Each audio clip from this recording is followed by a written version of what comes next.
Quels sont les comics qu'il ne faut pas rater chez Panini en juillet 2021? Nous allons nous le dire et nous avons de la chance parce qu'il y a plein de comics qui sortent chez Panini, notamment des rééditions. On verra pour le mois d'août qu'il y a des choses super sympas, mais là pour l'heure on va parler de juillet avec évidemment des titres très attendus et une offre dingue parce que vous le savez maintenant l'été il y a plein de comics. Alors ils sont évidemment centralisés sur le début juillet, ce qui vous permet évidemment de les acheter tout au long du mois et de les lire, d'avoir le temps si vous avez la chance de prendre des vacances, vous avez peut-être du temps à consacrer à la lecture et donc à découvrir des comics. Plein de choses sortent donc en ce mois de juillet et cette courte émission est là pour vous présenter les essentiels, les choses à ne pas rater. Je ne suis pas là pour vous lister tout ce qui va sortir, bien entendu, je suis là pour vous guider sur des choses qui me paraissent essentielles et qu'il faut avoir lu et qu'il faut avoir dans sa collection.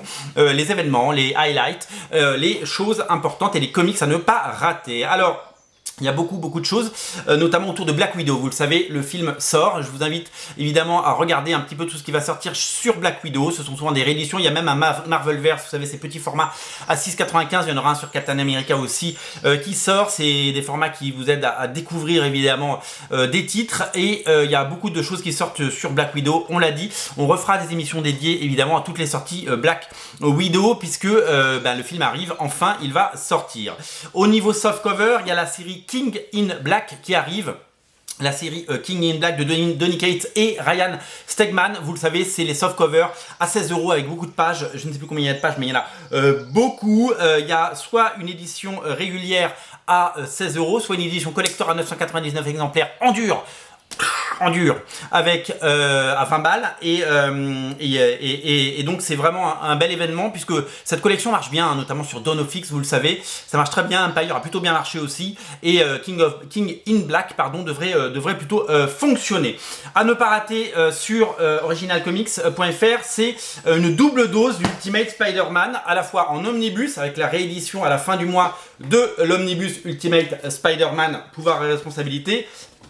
Énorme succès, hein, on en a passé 150 de la seconde édition plus 600 de la première. On est à plus de 750 exemplaires vendus. Donc si vous le voulez, on va l'avoir fin juillet. Donc ça c'est quand même super cool. Et la réédition dans cette collection, vous le savez, la collection Must-Have, la collection avec le bandeau en or qui brille, 24 carats, du premier arc. Alors, ça vous permet pour moins de 15 € de découvrir le premier chapitre, donc les 7 premiers numéros, c'est un gros volume, hein, et ça vous permet de goûter à Ultimate Spider-Man si vous ne voulez pas commencer par l'omnibus. Alors les gens me disent, est-ce qu'il y aura l'intégralité de la série dans cette collection? Honnêtement, j'en doute parce que cette collection n'est pas une collection à suivre, c'est qu'une collection de séries courtes ou d'arcs complet, etc. Donc dans cette collection vous aurez les 7 premiers épisodes et je ne pense pas qu'ils vont s'embêter à rééditer 160 épisodes dans cette collection, ça n'aurait pas de sens surtout que les omnibus arrivent. C'est vraiment pour vous donner un goût ou peut-être pour vous faire découvrir à, je sais pas, moi je sais que je vais le prendre pour mon fils, je vais lui faire lire Ultimate Spider-Man parce que l'omnibus c'est un peu compliqué pour lui, ça lui fait un peu peur et j'ai pas trop envie qu'il me l'abîme non plus, hein, faut pas délirer. Voilà, donc Ultimate Spider-Man Omnibus tome 1 en omnibus arrive le 30 juillet et le Must-Have Spider-Man Ultimate Spider-Man avec les 7 premiers numéros de la même série à moins de 15 € arrive également.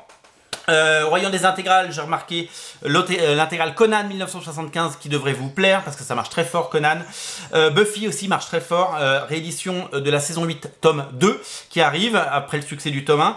Et chez Awa il y a la série Bad Mother dessinée par Mike Deodato Jr. qui devait sortir un peu plus tôt dans l'année mais qui arrive que là après le succès de Résistance. Et bien donc c'est le même dessinateur, c'est pas le même scénariste mais le même dessinateur puisque Mike Deodato Jr. arrive. Voilà, on termine avec une curiosité qui m'intéresse. L'année dernière, Marvel et Kurt Busiek et Alex Ross ont revisité, vous savez, le Marvel 5 qu'ils avaient fait avec un S, et ça s'appelait Marvel sans S.